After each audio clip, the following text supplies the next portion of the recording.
Mother, are Post 40% bran flakes really the best tasting cereal of them all? Well, your father says so, and Father knows best.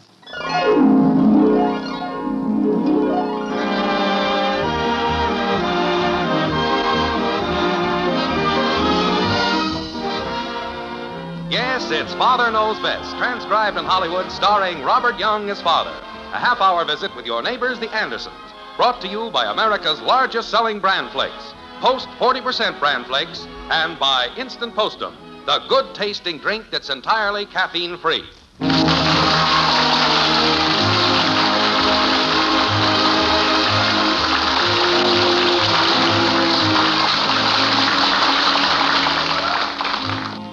When relatives arrive for a visit after a long absence, the opening remarks generally follow a very familiar pattern.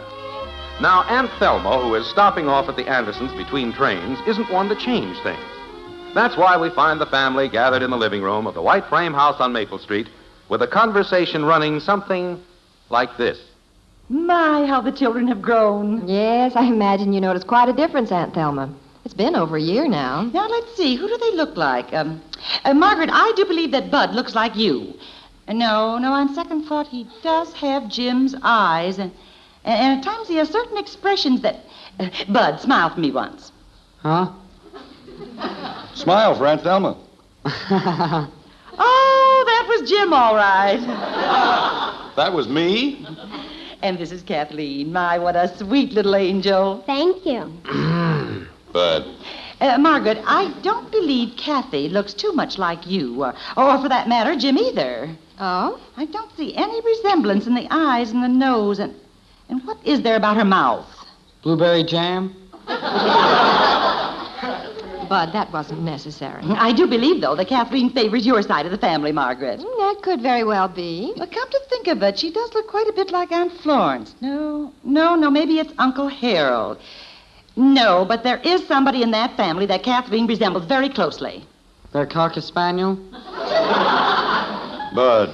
I was just trying to be helpful. Somebody came in, Mommy. Oh, it's Betty. Betty, Aunt Thelma's here. Hello, Aunt Thelma. My, she's certainly growing into a fine-looking young woman. Thank you. I hate to be seen like this, Mother, but the most awful thing has happened. Just look at the back of my head. Your hair. Well, it looks like it's been chopped off. I was over at Janie's, and she was trimming my hair for the party tonight. Oh? And she was doing a wonderful job when that brat of a brother of hers came in and dropped a frog down her neck. Oh, no. Father, it's not the least bit funny. Well, it was lucky you weren't hurt. When Janie jumped, she gouged out a big chunk of hair. And she's been spending the last hour trying to even it up. Oh, dear. Mother, does the back of my head really look bad? From here, it looks like somebody forgot to replace a divot. Father, I'm not amused. I do believe Betty looks like one of the Mortensen girls. With that haircut, she looks more like one of the Mortensen boys. Mother, I'm not going to the party tonight. Oh, Betty, it isn't as bad as your father and Bud make out. It looks pretty bad. Kathy, you run out and play. Okay. I'm not even going out of the house until my hair grows in. Oh, that's a shame. Just one of the many problems in raising a family, Aunt Thelma. By the way, Aunt Thelma, how was your visit with Helen and Roy? Oh, just fine. Although, just between us, I did get kind of peeved at them. Oh? You know, when I sold my home and moved into an apartment, I gave away a lot of my nice things to the relatives instead of having them stored. Yes, you were very generous. Well, I gave Helen and Roy this very beautiful love seat, and I assumed that they'd prize it as I did. But lo and behold, I went down in their basement, and there, stored away like so much junk, was the love seat. Oh, dear. Frankly, I was furious, and I let them know it in no uncertain terms. You could hardly be blamed. I have no patience with people who can't appreciate beautiful things. By the way, I imagine you folks are getting a lot of enjoyment out of the lamp I gave you. Lamp? The one with the green glass shade and the gold tassels. Oh, that lamp. Well, I think I'll go out in the kitchen and put some water on to boil. You like Postum, don't you, Aunt Thelma? Oh, yes. Good idea, honey. Do you use cream, Auntie? Yes, I do. Good. I'll go out and help pour the cream. Never mind, Dad. I'll help Mom. Thanks. Thanks a lot. Very helpful children.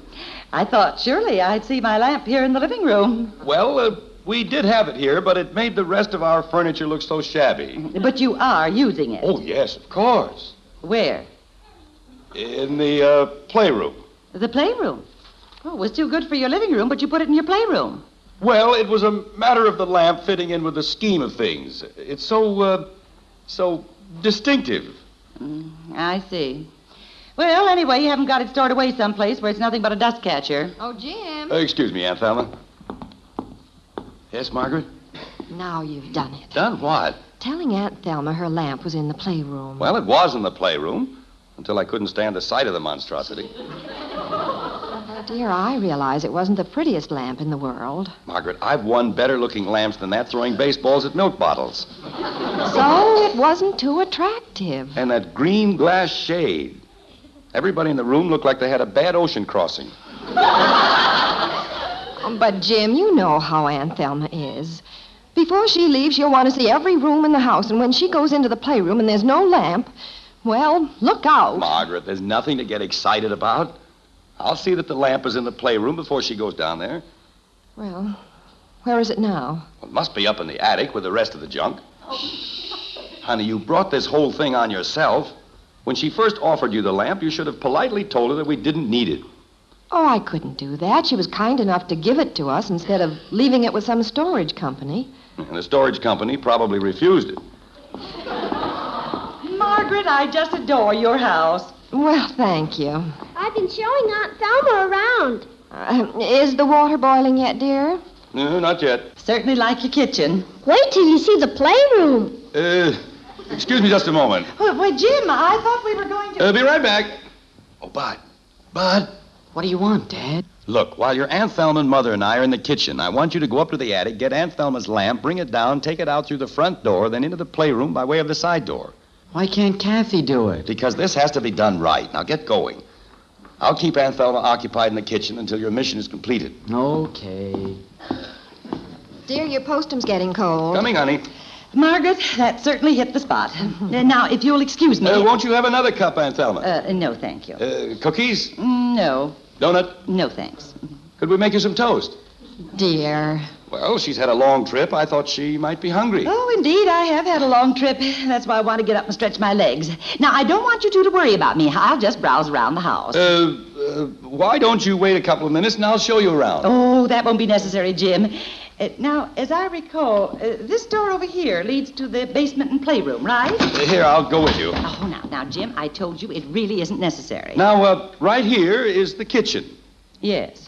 I've been sitting in it for the past 10 minutes. And then, right off the kitchen here is the broom closet. Very handy. Well, there's the broom. And hanging right next to it is the mop. Yes. Each one has its own separate hook. So I see. Now, for a long time, Margaret hung the broom and the mop on the same hook. Didn't you, Margaret? Yes, I did. When did I put in that other hook? Oh, I believe it was about 4 years ago. No, I think it was 5 years ago. Well, I'm sure it really doesn't matter. Oh, but it does. It's amazing how much easier it's been for Margaret since she's had one hook for the mop and one hook for the broom. Jim, there's still a lot of the house I haven't seen. Then on the floor here, we have the mop bucket. Yes. With wringer attached. Well, goodness gracious, what was that? What was what? What, that noise? Noise? It sounded like glass breaking. Probably just Kathy dropping a bottle of pop or something. That crash? A bottle of pop? A king-size bottle. Jim, maybe you'd better investigate. I'm going to. You ladies stay there. Bud. Yeah, Dad? Oh, no. Look at that mess. I missed the top step. Yes, but it looks like you hit all the rest. I'm sorry, Dad. Well, I guess it serves us right. We should have told Aunt Thelma the whole ugly truth in the first place. I don't get you. That was the only reason I had you sneaking around, so that you could get her lamp down from the attic into the basement. But I didn't break her lamp. What? Well, when you told me to go up to the attic, I figured I might as well take that old fishbowl up from the garage. Well, you've been after me to store it in the attic. Oh. Well, then this mess is what's left of the fishbowl? Yeah. Do you want me to go up and get the lamp now? No. Why? Why?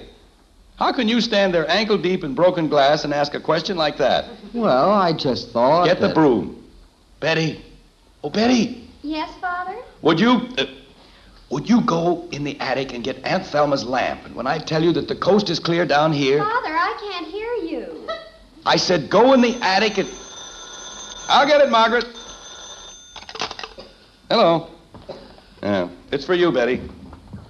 What do you want, Father? I'll explain as soon as you get off the phone. Now, hurry. Hello? Oh, hi, Peggy. No, Peg, I'm not going to the party tonight. Oh, it's a long story. Tell her you'll call her back. Who?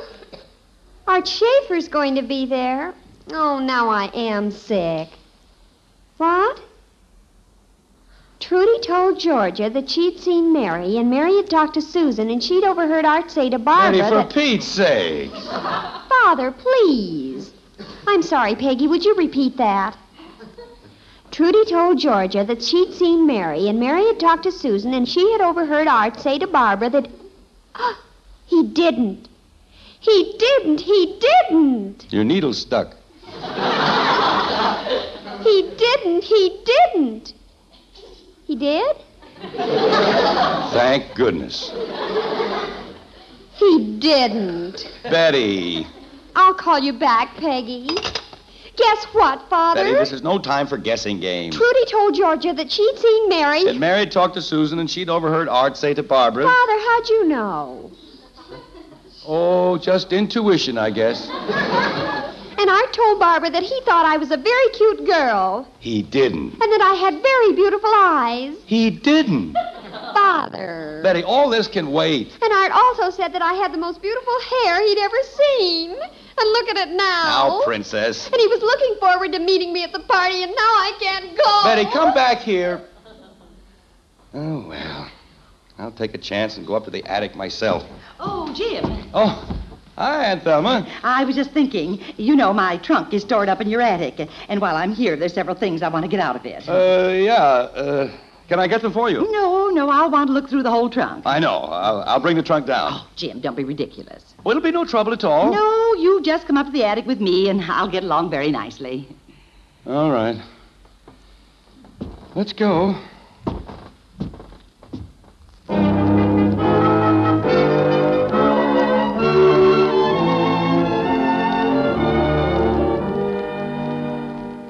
My, look at all the things you have stored up here. Yes, look at them. Chairs, golf clubs, desks, Your trunk is over there in the corner, Aunt Thelma. end table, rug, bookcase. You know, Jim, I have a little confession to make to you. Confession? The way you've been fidgeting and squirming, I really expected to find my lamp up here. You expected to. You expected to? Yes. But now I can see that the joke was on me. It's not here. It isn't?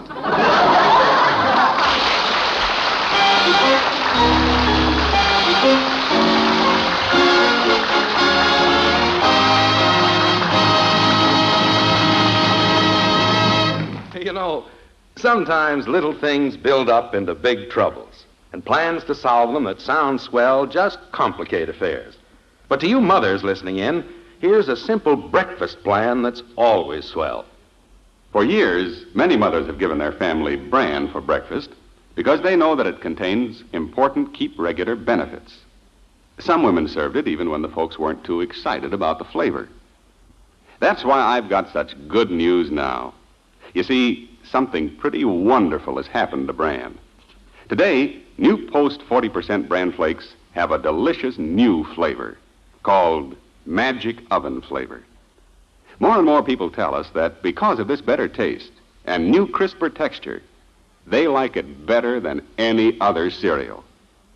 Now, Mother, that means when you serve Post 40% bran flakes, your family will get their ounce of prevention, their important keep regular benefits, in a cereal they'll really like every day you serve it.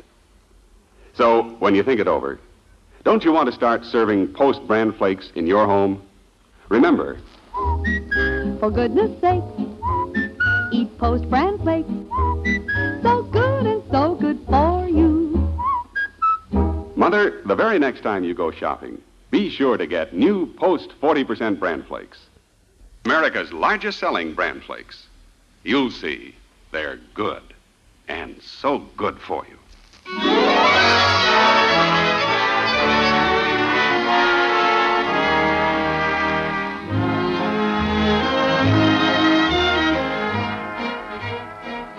Once upon a time, there was a fellow named Aladdin who owned a lamp. And by rubbing this lamp, which had certain magical powers, he was able to do himself quite a bit of good. Now, some years later, there's another fellow named Jim Anderson who owns a lamp. It was given to him and his wife by his Aunt Thelma. Unlike Aladdin, Jim has realized very little good from this lamp. And the only evidence of magic is that the lamp itself has disappeared. Let's catch up on the details. Like this. Oh, Jim, there must be some mistake. I'm telling you, Margaret, the lamp is not in the attic. Are you sure? Certainly I'm sure. Aunt Thelma practically took an inventory of everything in the place. Now, that means she'll certainly be looking for it in the playroom. Exactly. Dear, couldn't you go out and buy another lamp? Margaret, there's no other lamp like that one. Oh, there must be. I doubt it. After the fella got through making that one, I'll guarantee they put him out of his misery. Is that you, Betty? Yes, Mother. Have you any idea where that lamp is that Aunt Thelma gave us? No, Mother, and right now I can't concern myself with trivial matters. Betty, isn't it about time you were snapping out of it? Father, when you're invited to a party and one of your admirers is going to be there and you can't go, well, it's not just a matter of snapping out of it. Betty, if you're so worried about your hair, why don't you go down to the beauty shop and see what they can do with it? Mother, the way I look, I'm not even leaving the house. I'll just have to work out my own problems. Jim, the lamp. Yeah, speaking of problems. How about the basement? No, the basement is pretty well cleaned out. Ever since we had that rummage sale over at the church, Rummage sale? That's it. It was probably in that carload of stuff we took over to the church. That means that one of the church members has the lamp. Well, at least we're on the trail. Some trail, 400 members. I believe Mrs. Ashby was chairman of the rummage sale. Well, why don't I have Kathy go over to her house? No, not Kathy, Margaret. Why not? We're having enough trouble as it is. Let's not get her mixed up in this. Send Bud over, and maybe Mrs. Ashby can give him some leads to follow up. I wonder how long Aunt Thelma will be up in the attic. I don't imagine too long, but in the meantime, I'll get on the phone and make a few calls. I wonder who did get that lamp. I don't know, but there must be an intelligent way to approach this thing. I know. The first person I'll call will be Mrs. Stevens. Why, Mrs. Stevens? By the looks of those hats she wears, she'd buy anything. Jim, that was cruel. I'll go round up Bud. Oh, what a day. Chasing some beaten-up old... Hello? Oh, hello, Ken. This is Jim Anderson. I was going to talk to your wife, but you'll do. Ken, a while back, the church had a rummage sale, and I was wondering if by any chance you or your wife bought a lamp there. Oh, it had a sickly green shade, funny-looking gold tassels, an ugly stand, and... Well, I know you'd have been out of your mind to buy it, but... No, Ken, I'm not saying that you are. All right, all right. I didn't realize he was so sensitive. I don't know why you can't ask a person a simple question without...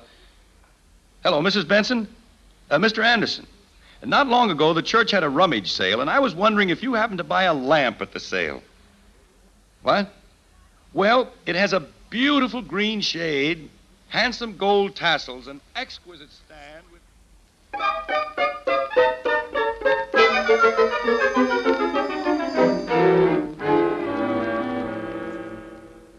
Oh, Margaret. In the kitchen, dear. Any luck on the phone? No, I called about a dozen people. Where's Aunt Thelma? She just came downstairs. That's why I came in here. I just know she'll be heading for the playroom any minute. I think I've got her sidetracked for a while. She found an old family album up in her trunk. I talked Betty into looking at it with her. They're in the den. But after that, what? Well, frankly, honey, I've just about had enough of this whole business. I'm in favor of coming out with the truth about the darn lamp. Oh, dear, we can't do it now.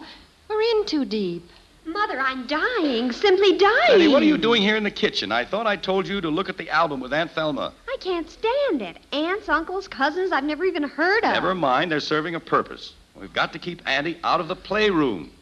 Stall for time. Margaret, have you seen this picture of Aunt Grace's boy, Donald? Oh, yes, I remember him. He certainly looks like his mother. Well, I have a few minutes left before I have to catch my train, so I think I'd like to go downstairs Say, now. I haven't seen that album. Oh, you haven't? Well, this picture here was taken over at Uncle Clyde's home. Mm-hmm. That's Uncle Clyde there. A nice-looking fellow. And who is that standing next to him? That's Cousin Owen. Uh-huh. And next to him? That's Uncle George. Well, and next to him? That's Aunt Doris. I see. Now, where was this picture taken? We're down in Cousin Clyde's playroom. Oh. Oh, which reminds me. Yes? Next Tuesday is Cousin Clyde's birthday. Oh. Well, we'll have to send him a card. Make a note of that, Margaret. I will, dear.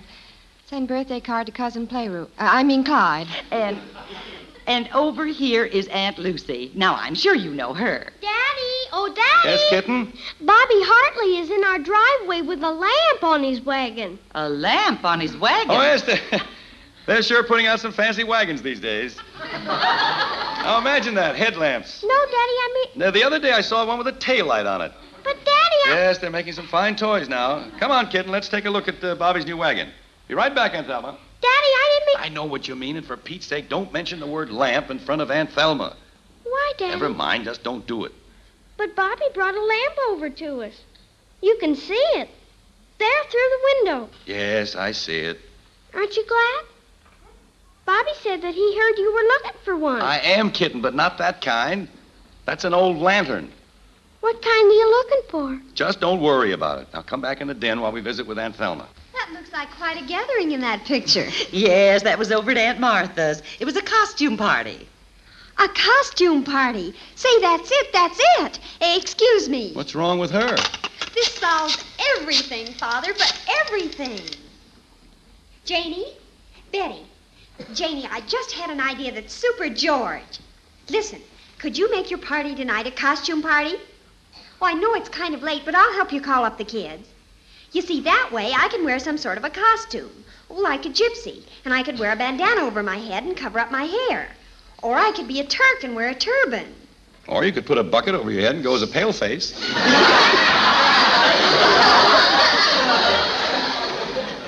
Very funny, Father. Would you, Janie? Oh, that's wonderful. Bye. Mother, now I can go to the party and meet Art after all. Well, I'm glad, dear. I had a hunch you'd come up with something. Thanks to you, Aunt Thelma, and the album. I'm glad it worked out. And now, if you'll pardon me, I must get my things and be on my way. Oh, do you really have to leave now? Yes, I'm afraid so. Oh, that's a shame. I know. I'll go to the costume party as Pocahontas. That way I can wear an Indian headdress. Kathy, where's that Indian headdress you used to have? Down in the playroom? Oh, that's right, the playroom. I must take time to see that before I go. Oh, no. Come on. I'll show you the way. You go ahead, Kathy, and I'll follow you. What are we going to do, Jim? We're trapped. We just have to confess the whole thing. See, Aunt Thelma? Oh, my, this is a pleasant room. Yes, we certainly like it. And doesn't my lamp look nice in there? Your lamp? Yes, over there on the end table. Huh? Jim, there it is. Goes so well with the curtains. And the green ping pong table. Well, I wish I could spend more time down here. But I must be getting ready. You coming up, Jim? I'll be up in a minute. What's the matter, Daddy? Nothing. I'm just trying to figure out this lamp business. What about it? How did that get down here in the playroom? I put it here. You put it here? And where'd you find it?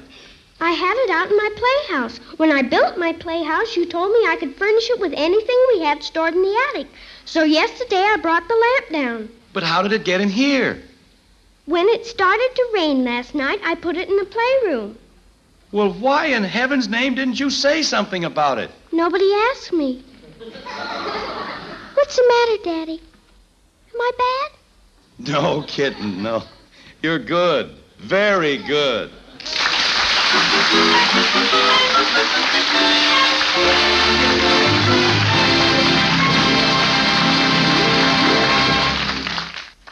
Well, after all that, thank goodness things worked out all right for the Andersons.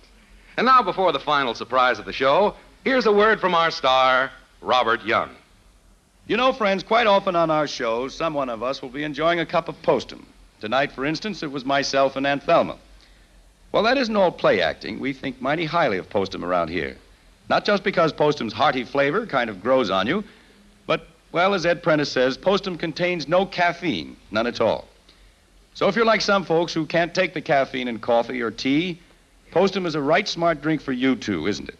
No caffeine, no coffee nerves. And believe me, you sleep. So how about getting acquainted with postum real soon? That's instant postum, the good-tasting drink that's caffeine-free.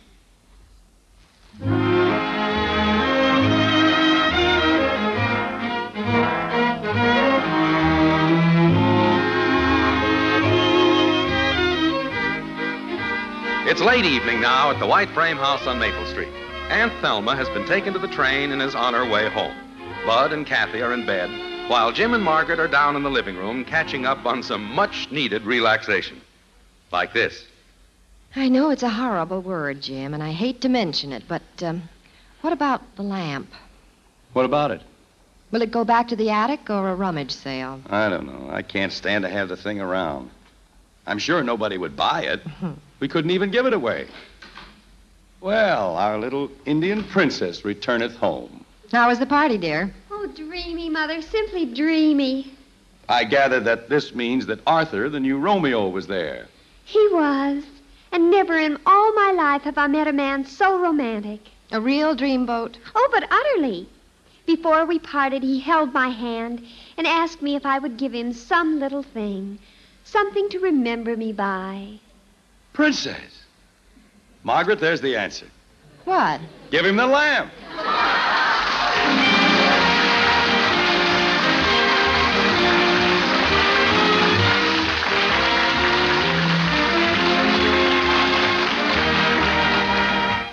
Join us again next week when we'll be back with Father Knows Best, starring Robert Young as Jim Anderson.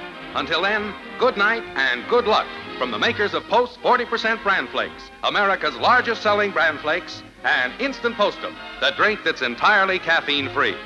In our cast were Ted Donaldson as Bud, Dorothy Lovett, Rhoda Williams, Helen Strom, and Vi Berwick. Mom, I think you're beautiful. Well, thank you, Johnny. You're the most beautiful woman in the whole world. Thank you, Johnny. Mom, Yes, Johnny? can I have wheatmeal for breakfast tomorrow? Sure, make him happy, Mom, with the best hot cereal anywhere. Post Wheatmeal is packed full of solid nourishment, great for kids, and so wonderfully delicious. Post Wheatmeal cooks in just 3 minutes. Try rich, hot Post Wheatmeal with a picture of Roy Rogers on the package. Post Wheatmeal, the best hot cereal you ever ate.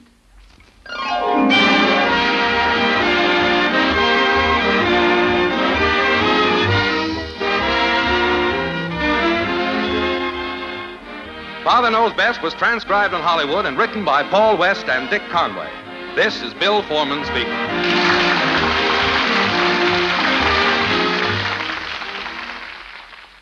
In some parts of our nation, clearing weather has opened highways which have been covered with snow, ice, and slush. And with this clearing of roads, the reaction of some motorists is to drive faster. Curb your reaction to push down on the accelerator. Take your tip from the man who drives for a living, America's professional truck driver. He's taught to drive safely and expertly, and he knows that excessive speed is the #1 killer on the highway. So remember to keep your speed down to safe limits. The life you save may be your own. Tonight, play Truth or Consequences on NBC.